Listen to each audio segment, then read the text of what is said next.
biggest drug. It's not cocaine, it's not heroin, it's not Molly or opioids. And the biggest drug is fame. And now it's more accessible in different doses.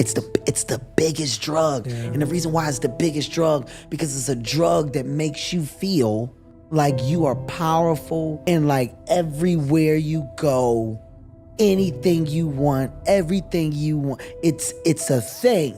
And if you can't handle this thing, the consequences attached to when that thing is removed are severe. Nobody prepares you for the world of fame. There is no handbook. There is no outline. There is no guide by guide. Step 1 to step 10. There's nothing. You get it, and yesterday you weren't, and today you are. And tomorrow you're not. Oh, well, no, we're done. People get shell-shocked. That, to me, has always been the point of no return. At the end of the day, this can wear off if and when, however sees or decides, and if that were to happen, well, what am I? Where am I? It's all gonna center back to, are you happy with who you are and what you did? Are you at a point where you are okay? Do you know you, and are you okay with you? If you are not, it'll break you. Your energy is incredible, and just the depth. What I love about this, and this was my vision with the show, and you're helping me achieve that, which I'm very grateful for, is I don't think, and I love that you've been doing this more and more with the Audible, with Heart to Heart, like we're getting to see your depth. We're getting to see the mind behind you.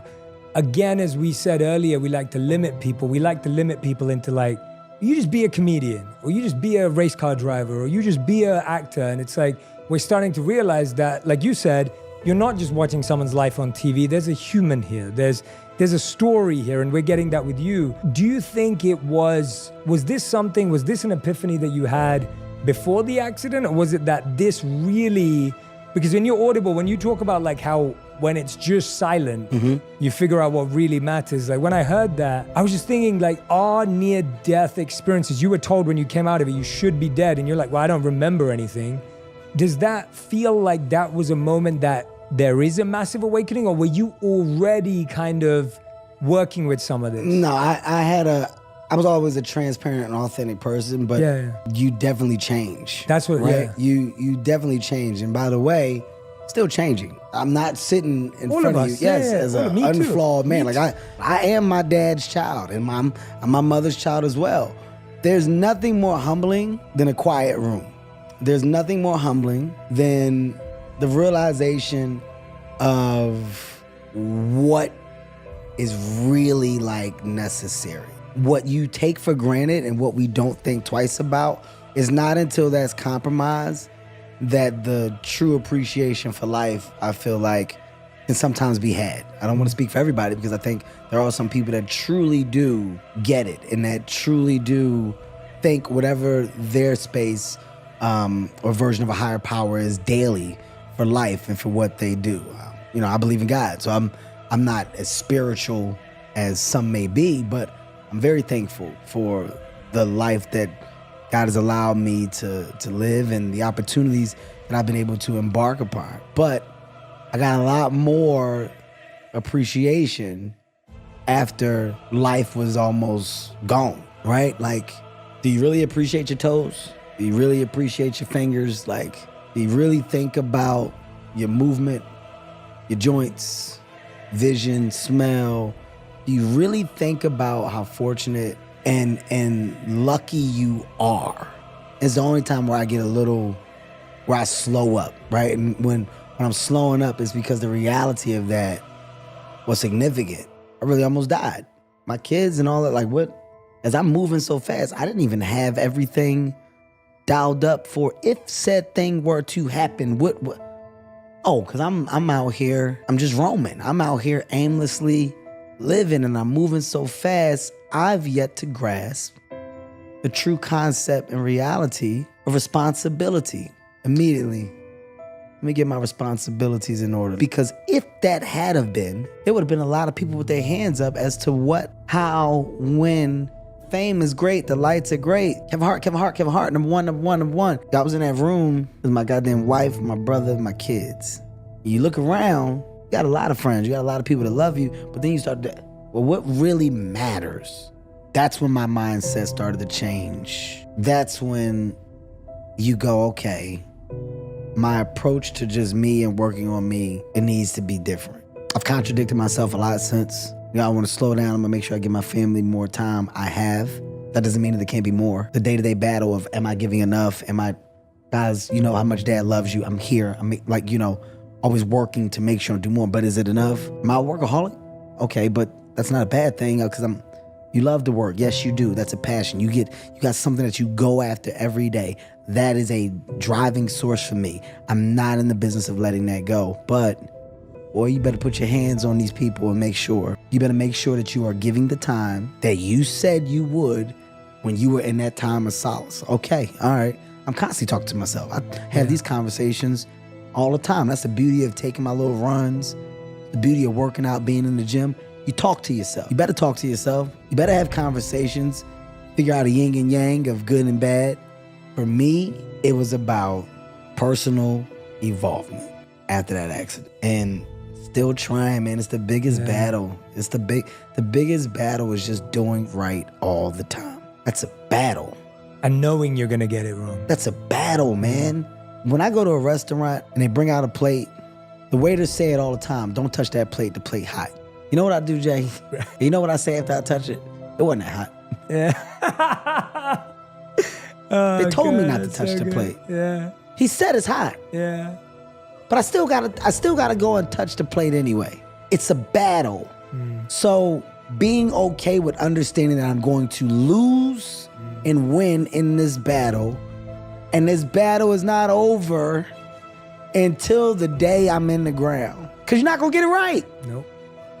You're not gonna get it right. And there's people with this idea and this mindset and mentality, they're gonna get it right and everything's gonna be perfect. It's not. Don't play that perfect game, because all you will do is get let down, because perfection does not exist. I do firmly stand on that and believe that. Absolutely. It doesn't exist, man. You should try your hardest to get things right. In moments where you got them wrong, figure out how to never get them wrong again. That's the world of compromise. That's the world of growth. That's the world of evolvement. I mean, I got a teenage daughter. Nobody prepared me for the world of, like you talking about, got to get it right. Are we talking enough? Am I loving enough? Am I present? Am I listening? Am I just delegating? Am I parenting? Am I your friend? There's so much. Yeah, so much. Teenage son, little ones. I mean, my wife. It's a constant battle of energy. And as a guy who is an output, right? And I don't complain about that output, but those that I'm taking in from, I gotta make sure that I'm receiving that and that I'm not moving too fast. I'm not making the most of those moments. And that's this level of consciousness I did not have before the accident. I was 1,000 miles per hour, and not that I'm not still moving fast, but I look at my peripheral. Yeah. I'm looking at my rearview mirrors, slowing down, I'm stopping, I'm sleeping. You know what I mean? Like there is a difference. I know there's a difference, but it's still a battle. Yeah, it's still a battle. It's still a battle. Yeah. I love that you describe it like a battle, because what you just described is exactly the practice we have to have every day, which is you have to revisit, how do I get it right today? There isn't a day where now you just get it right from now till the end of time. It's revisiting that every day, saying, I'm recommitting to this. I'm gonna be a good dad today, right? You don't get to make a decision to be a good dad in 10 years. You have to do today, and then you do tomorrow. And I think that what's really interesting, the reason why I asked that question too was because I think memory is such an interesting thing. Sometimes when something big happens to us, we feel the shift that this is gonna change how I think, and then all of a sudden when things go back to normality, it can sometimes feel as if it never happened, but it sounds like for you, you've really used it as an anchor. Well, I did. Yeah, you've used it. Even when you say I'm gonna be a good dad today, right? You can only try your best. Try your best, yeah. To do that. Mm-hmm. Ultimately, just because you say you're a good dad don't make you a good dad. No, of course not. Just because you say you're a good boss don't make you a good boss. I can say it every day. I can think I'm doing it. But if on the opposite side, if I'm viewed differently, Well, that will be because I'm doing something wrong and I'm not aware. What I now do is make sure that I'm looking at things through both lenses, not a one-sided POV. I love that. It's not just my perception of what I'm doing and how everybody else should see it. In doing that, the way that I try my best to back up the hope of me being perceived as that is by putting the true work in to be that. Yeah. Making sure that I'm really engaged with the other people, making sure that there's a rapport, that there's energy. And, you know, the wife and kids, the same thing, making sure that there's a rapport, that there's, you know, I'm asking the questions and I'm getting the answers, but I'm asking for things so I can get the proper feedback so that if I do need to adjust or if I do need to fix, at least I'm aware.